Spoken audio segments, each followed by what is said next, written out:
Assalamualaikum warahmatullahi wabarakatuh. Perkenalkan, nama saya Ma'ruf. Saya adalah orang yang pernah, seperti teman-teman rasakan, saya adalah orang yang pernah terkena asam lambung yang sangat tinggi sehingga terjadi peradangan di lambung saya sampai ke kerongkongan ya. Teman-teman, saya ucapkan terima kasih buat teman-teman yang sudah mensubscribe video ini ya.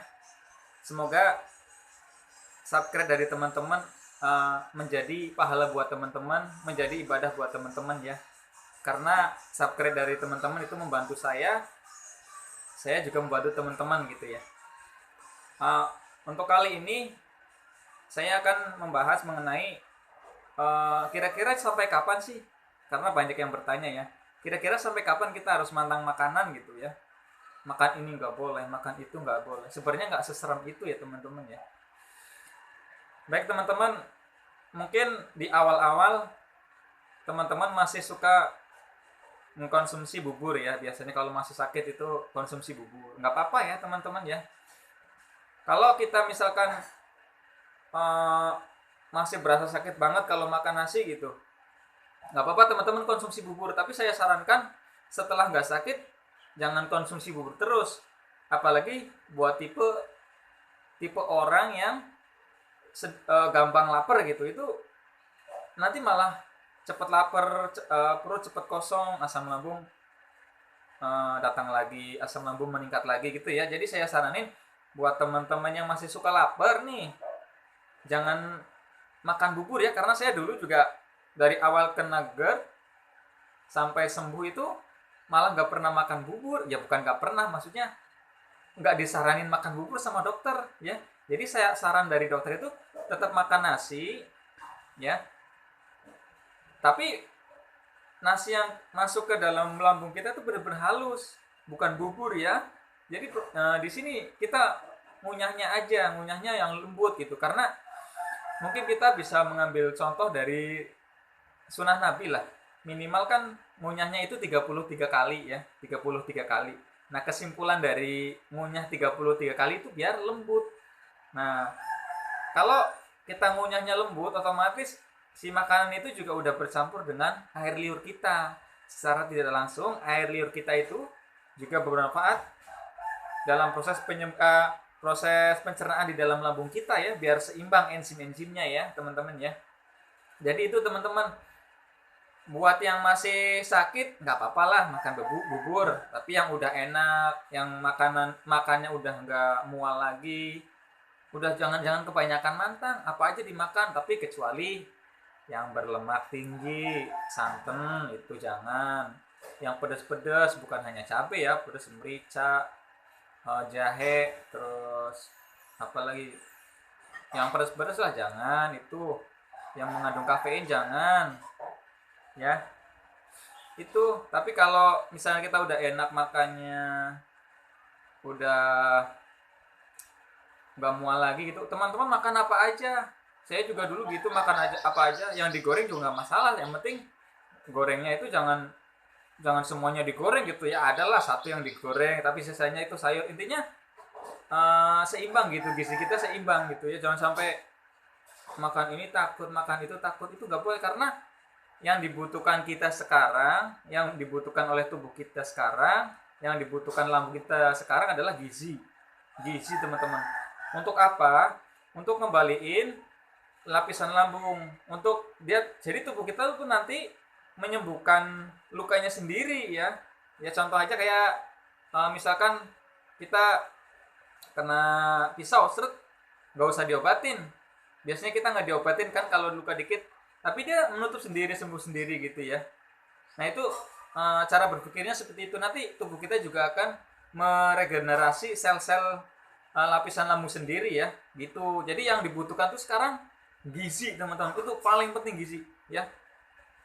Jadi apa sih makanan saya dulu, makanan saat saya terkena GERD ini? Jadi dari pagi nih, dari pagi tuh saya, kalau khusus hari libur ya, saya tuh sarapannya oatmeal. Di jam 6 tuh saya sarapannya oatmeal. Nanti jam 9 itu saya makan nasi. Kalau lauknya saya makan apa aja, nggak ada pantangan, terkecuali itu tadi ya yang saya jelaskan, oatmeal, Terus sarapan pagi jam 9, jam 12 makan lagi, jam setengah 3 makan. Nanti jam 6 terakhir makan gitu ya. Nah, saya juga sering konsumsi kadang diselang-seling. Kalau saya di pagi hari makan nasi, jam 6 makan nasi nih, sarapan nasi. Nanti jam 9 itu saya makannya apa? Bubur kacang hijau tuh saya sering banget. Bubur kacang hijau itu bagus, protein. Itu membantu proses penyembuhan kita ya. Nah, nanti cemilannya apa? Saya pakai bengkuang. Cemilannya saya pakai bengkuang. Itu juga bagus teman-teman. Coba aja teman-teman terapi pakai itu ya. Sering makan bubur kacang hijau, bengkuang, pokoknya buah-buahan lah, sayur-sayuran, makan aja. Tapi teman-teman harus diingat-ingat nih. Kira-kira teman-teman habis makan sayuran A, B, C, habis makan ini, itu teman-teman ada gejala nggak? Nah, kalau ada gejala, nah nanti makanan itu jangan dimakan lagi ya. Itu jadi setiap orang itu punya ini berbeda-beda, pantangan berbeda-beda. Saya kalau makan kol kumat, nah, belum tentu teman-teman makan kol kumat gitu ya. Jadi teman-teman juga harus bisa mengingat-ingat makanan apa yang bagus buat teman-teman, yang kira-kira nggak menimbulkan gejala gitu ya. Itu teman-teman. Jadi teman-teman nggak harus matang terus, karena yang dibutuhkan sekarang adalah gizi. Tapi tetap teman-teman ya, kalau masih konsumsi obat, silakan konsumsi obat. Herbal, silakan herbal. Penting, ini penting, konsumsi makanan yang bergizi itu penting banget ya. Atur pola pikir kita, jangan sampai stres, karena kalau kita stres itu dia akan menghasilkan hormon stres ini ya. Nanti malah akan meningkatkan tingkat keasaman asam lambung. Jadi asam lambungnya tetap segitu, tapi tingkat asamnya tuh asam banget gitu. Itu teman-teman, kalau kita sering berpikir tentang penyakit ini, kok saya nggak sembuh-sembuh, ya udah jangan dipikirin dulu ya. Fokus itu makan makanan yang bergizi teman-teman. Olahraga juga penting banget, karena olahraga itu salah satu manfaat olahraga ini, selain membuat badan kita fresh, seger ya, badan kita seperti bertenaga lagi, secara tidak langsung olahraga ini membantu melawan anxiety, melawan kecemasan kita. Coba aja teman-teman ya, saya udah buatkan video olahraganya, silahkan dilihat ya, dicari ya teman-teman. Kalau nggak ketemu silahkan komen aja, minta linknya ke saya, nanti saya kasih ya. Itu sih dulu yang saya terapin. Saya sering konsumsi itu ya, sayur-sayuran, buah-buahan, bubur kacang hijau, cemilannya itu bengkuang itu ya teman-teman, itu bagus ya.